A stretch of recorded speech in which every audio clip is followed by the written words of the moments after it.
My dreams for the future, for my kids' education, for their well-being, the rounded principle is for them to be a good person. We learn like the same things, it's just the way we approach it is different. There's so many different forms of homeschooling. Like a lot of people who will just do like online school or do like hybrid school. There's just so many different types of homeschooling. I'm hoping that we can raise a generation of children who care about the earth, they care about, their communities and each other, and are proud of who they are and their actions and beliefs. It is my hope that we will be able to really dive deep into the stories of individual homeschooling families from across the central Virginia area, and really start those conversations, those meaningful, powerful conversations about why homeschooling matters. We'll be able to see their identities as homeschoolers and appreciate the gift of homeschooling that they were given and be able to proudly say, I am homeschooled.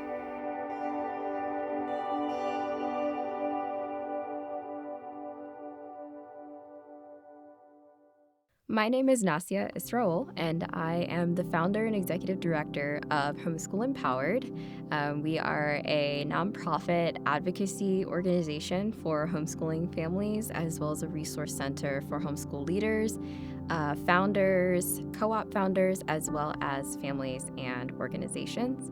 My work has been deeply inspired by my own experiences as a homeschooler and now a homeschool graduate.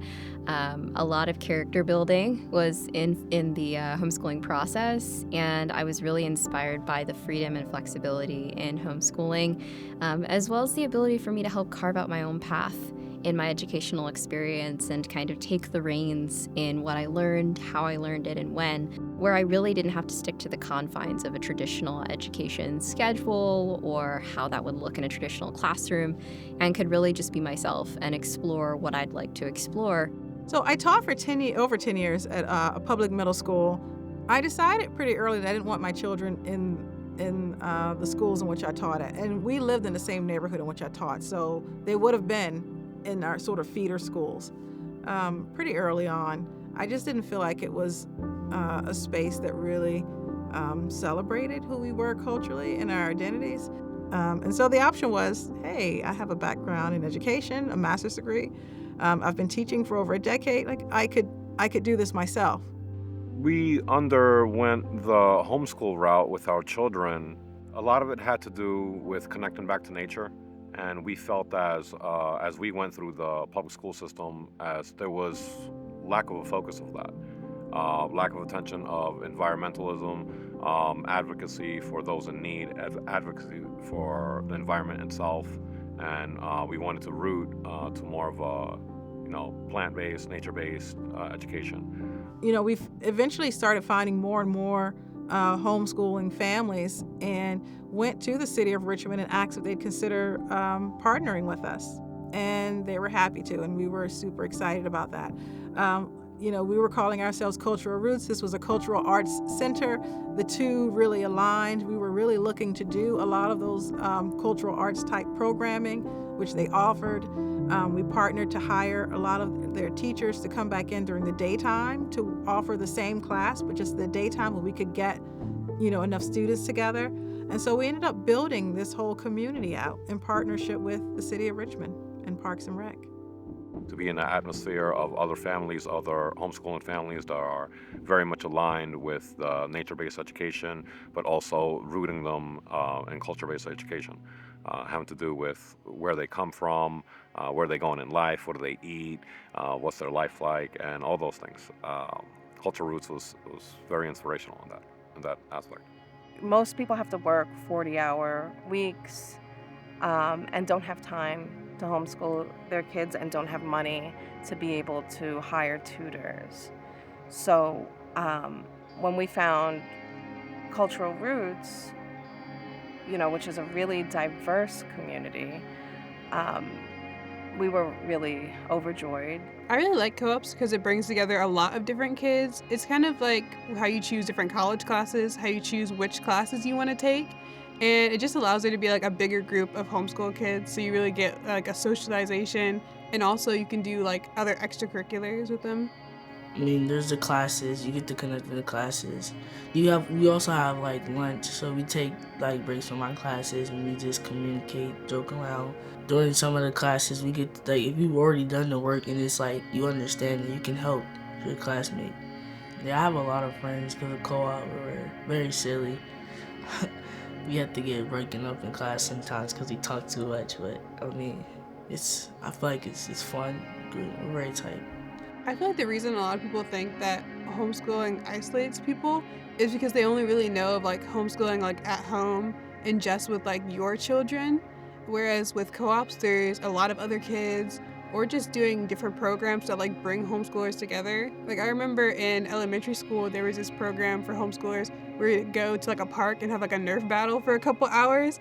And like that was something that a lot of kids love to do and just to socialize with other kids, especially those who are like in rural areas. So I feel like just finding different opportunities to go do stuff at like different libraries or just like after school stuff. Alicia reached out to Will to see if they could have a space just for kids to come here. The group was really small when they started. I think they started coming maybe the tail end of 2019, and then of course in 2020 that came to a screeching halt. I think everybody knows why. And then they picked back up, I believe, in the fall of 2021 when we all returned back to business as usual. And they were just looking for a space that could accommodate, I believe at the time it was about 50-ish kids, somewhere around there. All right, welcome to Pine Camp. We are a community center right here with City of Richmond, and we partner with Richmond City Parks and Recreation. We rent this building 3 days a week to hold programs for families. And This is Teacher Dee Dee. Hi. So we are hanging our artwork that we worked on up until today for the year. So some of them, we have some silhouettes inspired by Carol Walker, and then the rest of our pieces, we did artivism. So based on what they wanted to bring light to, we, they have brought light to that through their artwork. This art was made for like awareness of just like online, just being online, because nowadays no one's without their phone or anything. So, I just wanted to kind of create like a little awareness of that. This one representing you just being offline. This one, us kind of like living in the web. So, yeah. Hey guys, how's it going? Hola. It's going great. Hi. So in this class, what we usually will do is we will learn about current events. Local, national news, all kinds of things that's kid-friendly. And they'll work on different projects every week, different things that they have interest in. They flip through the magazine, and they also take home the material to read for themselves. So they have all kinds of different news in here that they can learn about. We also do a big debate each week. Each week is a different topic. This week is should students stay with the same teacher? So they get to actually split up and they talk about their pros and cons and all their different ideas. But yeah, it's pretty fun class, informative. What are some other things we talked about? Oh yes, the solar eclipse. Yes, we did the eclipse last week. And that's all I can remember. It was so cool. Yeah. My first eclipse ever. Me too. Awesome. Me too. So did anyone get to go down to the Science Museum to look? No, I just watched it from my house. It got darker and darker. Which is cool. So we talked about the path of totality and how we're actually seeing partial here in the different parts of the country. They had a map that they got a chance to get to look at to see where exactly people were able to see a total eclipse, which is cool. Hola. I definitely think it's great going to such a diverse co-op, especially with the people that we get to come talk or the holidays and stuff that we get to celebrate are really just all of our classes talking about, in government, we spent a lot of time talking about the civil rights movement and just a lot about that. So I think going to a diverse co-op, it also helped me learn a lot about other people's cultures or other people's holidays and stuff. So I think it's just great going to a more diverse co-op. The schools haven't changed, and we've been asking for change. I think most families would be happy to send their children to schools if they felt like the kids were receiving a quality education. Schools have not necessarily risen in their testing scores. We know that literacy has been a huge problem in poor communities, with oftentimes statistics every year showing that some of these schools, you have kids in middle school reading on third grade levels. So I think that parents are starting to say, well, if this is what we're getting from the schools, then it can't hurt to try something different. I think I started to realize that, man, if everybody's schooling could be more like homeschooling, just a bit, with the freedom and the flexibility and the value on individuality, then the entire world would be a better place. And so a lot of times people will say, oh, you're a school choice advocate or you're a homeschool advocate because so obviously you're opposed to public education. And I like to point out that no, I just believe all of education should look more like homeschooling regardless of the format that it's in, meaning that students are able to have more freedom in their schedules. They're able to not have to focus so hard on grades and academics, but they can focus more on what they love, and by default, grades and academics will come with it. And really being able to take ownership of their educational journeys instead of it being charted out for them. Just how much of your schedule you can choose, or whatever classes you want to do, or basically like any programs you want to do. I think that's been my favorite part of being homeschooled, getting to have a lot of opportunities, or being like, I want to take this class this year, next year I want to take like an astrology class, and there's just so much space in my schedule for more classes that I actually want to take. I definitely feel like I have ownership over my education, even compared to my younger sister, who's only like a grade level below me. Our education, our classes that we take are so different, like compared to what I want to do versus what she wants to do. And I think that's the great thing, because if we were doing the exact same classes, and we probably wouldn't reach our like individual goals. So I definitely think I have a lot more ownership of my like education and what I want to do. So right now I'm taking pre-calc for math, and then last year I took trigonometry and PSAT prep environmental science, which is more for in the co-op it's more of a project-based class. Like we're taking a lot of field trips. Like last week we got to go to Black Women in Environmental Justice conference. I took math this year, but because I was in pre-algebra, I had to either go down like to where sixth graders were, and I had to go up. So I had to take algebra this year in the co-op. So science, math, literature studies, pottery, art. I feel like that's like majority of the classes I took this year. I feel like you can experience homeschooling at a ton of different places. Like I know for me, I'll go and work at different parks, or work at libraries, or coffee shops just to get my work done. And just knowing that you can study and learn in like other places or when you're traveling. Homeschooling is not only done at home, it is done out in the world. Everything that you do can be a homeschooling or educational experience for yourself, but also for your child. We spend a lot of time out and about in the community because that's where my children prefer to be. You know, we homeschool all around. We homeschool in the car, on the way to places. We're take out your novel this week that we're reading. Let's talk about it. Or I'm putting on the audiobook. I feel like sometimes people forget about all the things that, all the ways in which we can learn information, right? All the ways in which we can insert learning opportunities that are not traditional in our everyday lives. Like everything can be, if you give me anything, I can turn it into a learning opportunity. You never stop. So when you homeschool and it becomes a lifestyle, you're a continual learner, right? You look for learning opportunities in everything. It doesn't matter if you're at the grocery store, if you're teaching your kids how to check out, everything is a learning opportunity. And when you adopt that mindset, then you're never going to be limited to just your house. You are learning all the time. And the truth of the matter is, even as adults, you never stop learning. If you think about it, you learn something new every day in your goings and your comings. You look for the learning in everything that you do, in your interactions with people as you're passing. Might be a sign that you see. It might be something that you don't know, and maybe it'll make you go and research. But truth be told, like, I don't think even if you're in public school, if your only learning opportunity is in that classroom, then you already have a major disadvantage, right? Because that's really not how life is set up. We should be taking advantage of learning opportunities every day in every situation. So I think from when it comes to homeschooling, yes, it gives us the freedom to travel. We do camp. We try to hit up various different campsites. But I think that you have to just kind of make your children conscious of the fact that yes, we homeschool, but this is our lifestyle. This will be a journey we complete while we're here on earth. We will always be committed to learning. And I think you just have to make them conscious of that. Me and my parents are really close. I mean, I'm with my mom 24/7. Well, not because of homeschooling, I mean, just because we just hang out like that. And then my dad is like, we connect more on sports. I feel like that's our thing. Oh, I hear something like that in the game, and I remember I had my fro, and I was like, oh snap, wait, I got number 8 on. I was like, huh? Yeah, I was out there shooting and I was like,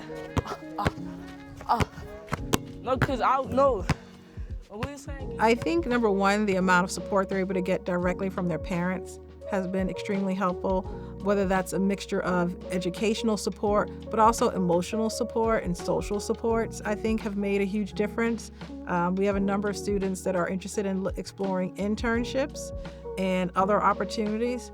I feel like one of the biggest benefits and gifts of homeschooling is the gift of time, and I've said this repeatedly, but the gift of giving your children time to explore or work on the things that they're really passionate about is something that it's extremely hard to have if you must be at a certain place 5 days a week for 8 hours a day.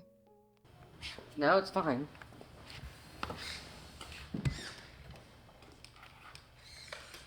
Yeah, it's still.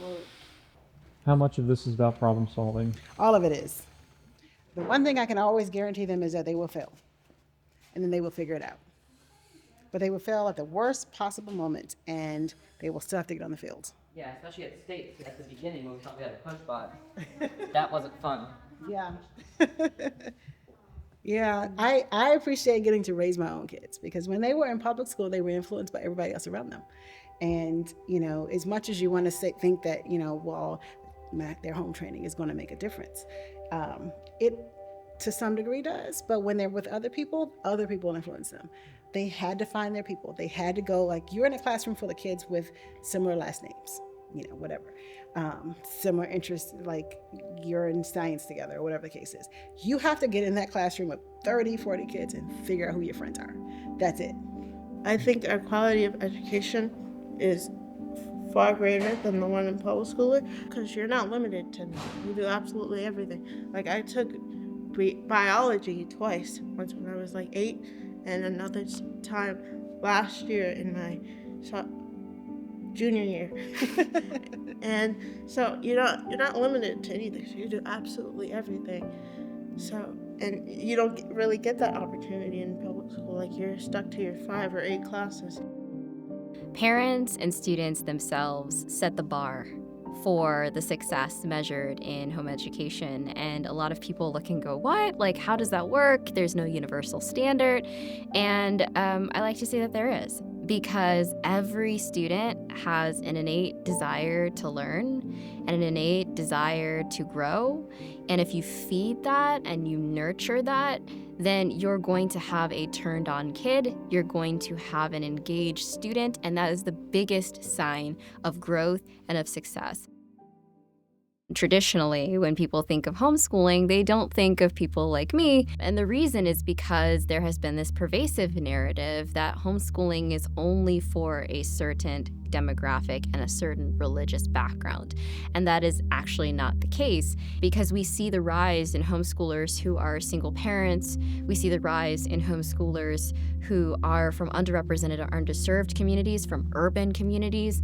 We see the rise in homeschoolers who are intergenerational, where grandparents and parents are working together to homeschool.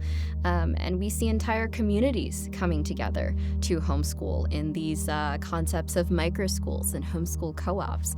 And so as the numbers rise and as we start to see, even in the US Census Bureau information, how the rise in homeschooling is becoming more and more diverse as time continues, we start to realize that these stories need to be told. The feedback that we receive from a lot of families who reach out to us who are considering homeschooling is that the public schools are failing poor children and minority children in particular. And we know oftentimes that race and economics go hand in hand. There's definitely schools that have a lot more than other schools, and those schools are usually schools that are more affluent, schools that are white, versus schools that are in poor Black and brown or ESL communities. And so I feel like parents are starting to take a look at that. They can't wait any longer for the schools to fix themselves. In Richmond in particular, we didn't find a whole lot of diversity in the homeschool spaces. And those can have psychological impacts on children, right? To always wonder why no one looks like me, why my hair is different, and you know, I eat this type of food and someone's saying it's smelly because they're not used to that type of food, or we don't celebrate the same cultural holidays. Yeah, we really try to just celebrate and bring to the forefront all the different pieces of people's culture and their backgrounds that would maybe not necessarily get a whole day of recognition in public school because you have so many children, and we tend to focus mainly on what's on our traditional calendar. And if it's not on the traditional calendar, it kind of goes by the wayside. So when everything around you doesn't look like you, where do you see yourself, right? You're gonna see yourself a lot smaller than someone who is seeing themselves all the time. So if you open up the book and everybody looks different than you, how do you connect? How do you identify? And I think it's always interesting when people say, you know, I don't see color. My response to that is you don't see me, because I'm very much melanated. My kids are very much melanated. And so when they're in an environment and they are less than, or not even just less than, when they're not the majority, right? They are always the minority. You have to wonder, like, what does that take on them? What kind of impact does that have on them mentally? So for me, if I'm going to homeschool, if I'm going to pull them from public school, then I'm going to magnify the things that are important to us as a family. I want them to see themselves when I select books. I want them to see themselves when I'm teaching them curriculum. And if I'm gonna create a village, the village is gonna look like us, right? Because we are important. That's the whole beautiful part of this journey, is that I get to curate this environment that is affirming, that is us, that we can connect with, that we can fit in. And so when I think about the journey I've gone through as an adult to come to this place in my life where I'm at peace, being my authentic self, I want to gift my kids with that a lot earlier in their life, so that hopefully they don't go through some of the crises and the fallouts that I've had as an adult. I think from a Black perspective, if we're honest, we've been getting homeschooled for a long time, right? Prior to it being okay for us to enter into a school, our ancestors were educating us. That's what they had to do. And if they didn't tell us our stories, we wouldn't know our stories, right? Because we wouldn't find it. So I think it's kind of weird to assume that, oh, you're gonna be this way if you're homeschooled, or it's only this particular group of people. I think it's very dismissive. When we took homeschooling, it just was another level of liberation, in my opinion.